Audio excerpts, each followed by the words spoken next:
देखिए साथियों, मैं एक बात स्पष्ट कर देता हूँ। जो मित्र हैं उनके सारे मैसेज मेरे सामने आ रहे हैं, हालांकि बहुत फास्ट जा रहे हैं। कुमार ने बहुत अच्छे रसगुल्ले बनाए हैं।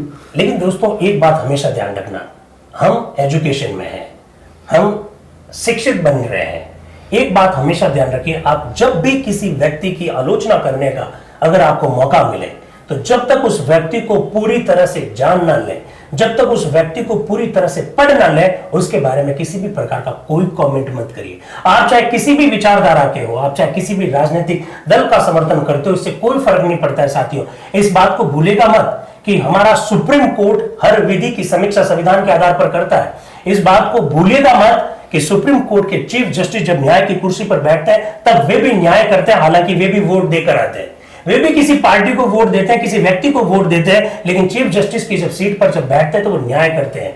साथियों, मैं ये कहना चाहता हूं, हम पढ़े लिखे लोग हैं, इसलिए हमेशा इस बात को ध्यान रखिएगा कि किसी भी व्यक्ति के बारे में जब तक आप उसका संपूर्ण अध्ययन ना कर लो, जब तक किसी व्यक्ति के बारे में आप उनके ओरिजिनल जो थॉट्स है उसको अगर आप नहीं पढ़ लेते हो, तब तक किसी भी व्यक्ति के बारे में कमेंट मत करना। डॉक्टर अंबेडकर साहब के विचारों का मैं इसलिए ज्यादा समर्थन करता हूं साथियों, कि डॉक्टर अंबेडकर साहब ने जब भी कोई बात कही, उसके पीछे लॉजिक दिया। आप जरा कल्पना कीजिएगा, आज हम 2021 में बैठे हैं साथियों, मैं 100 साल पहले की बात कर रहा हूं। अब कल्पना कीजिएगा कि 100 साल पहले महात्मा गांधी की देश में क्या स्थिति रही होगी। आप कल्पना कीजिए 100 साल पहले हमारे यहां पर कांग्रेस की क्या स्थिति रही होगी। आप कल्पना कीजिए साथियों, 100 साल पहले हिंदुओं की भारत की राजनीति में क्या स्थिति रही होगी।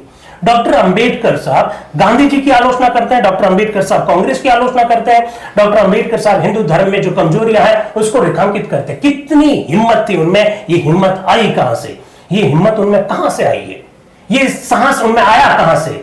साथियों, हमेशा ध्यान रखिए, अगर आप साहसी बनना चाहते हैं तो इसके लिए आपको पहले तार्किक होना पड़ेगा, और अगर तार्किक बनना चाहते हैं तो सबसे पहले आपको शिक्षित बनना पड़ेगा। इसलिए जब मैं आया था तो कुमार, और अभी भी देखो वो लिखा हुआ दिख रहा है मुझे कि शिक्षा व शेरनी का दूध है, जो जितना पिएगा उतना दहाड़ेगा।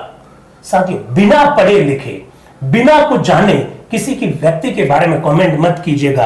डॉक्टर अंबेडकर साहब के साथ सबसे बड़ा पॉइंट यह था कि जिस समय वो राजनीति में, भारत की राजनीति में, भारत का जब राजनीतिक भविष्य का जब वो निर्धारण कर रहे थे, उनके मुकाबले उतना पढ़ा लिखा कोई व्यक्ति नहीं था।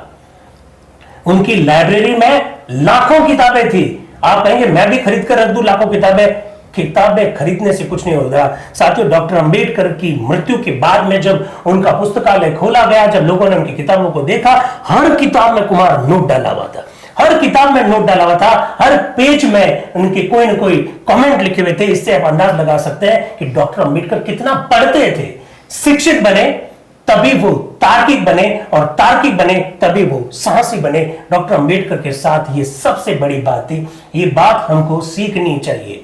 किसी भी व्यक्ति के बारे में कमेंट करने से पहले ये सारी बातें देख लेनी चाहिए। तो डॉक्टर अंबेडकर साहब ऐसे ही व्यक्तित्व के धनी थे साथियों। डॉक्टर अंबेडकर, देखिए, कोई व्यक्ति पॉलिटिशियन होता है, कोई व्यक्ति इकोनॉमिस्ट होता है, डॉक्टर अंबेडकर पॉलिटिशियन है। डॉक्टर अंबेडकर संविधान विशेषज्ञ है। डॉक्टर अंबेडकर बहुत बड़े अर्थशास्त्री है, इकोनॉमिस्ट है। डॉक्टर अंबेडकर बहुत अच्छे लॉयर है। आप देखिएगा, मोदी जी ने जब नोटबंदी की जब घोषणा की थी, उस दिन भी डॉक्टर अंबेडकर को उन्होंने कोट किया था, क्योंकि डॉक्टर अंबेडकर ने खुद ने यह कहा था कि किसी भी देश की अर्थव्यवस्था को चलाने के लिए प्रत्येक 10 वर्ष के बाद में वहां की मुद्रा को बदल लेना चाहिए। नोटबंदी की मैं बात कर रहा हूं साथियों। डॉक्टर अंबेडकर मतलब एक, आप कह सकते हैं कि एक होलिस्टिक, एक समग्र विचारधारा का व्यक्तित्व था डॉक्टर अंबेडकर। मतलब डॉक्टर अंबेडकर सर एक व्यक्ति नहीं, विचारधारा एक तरह से, एग्जैक्टली जो सही को सही और गलत को गलत कहने की हिम्मत रखते हैं। एग्जैक्टली।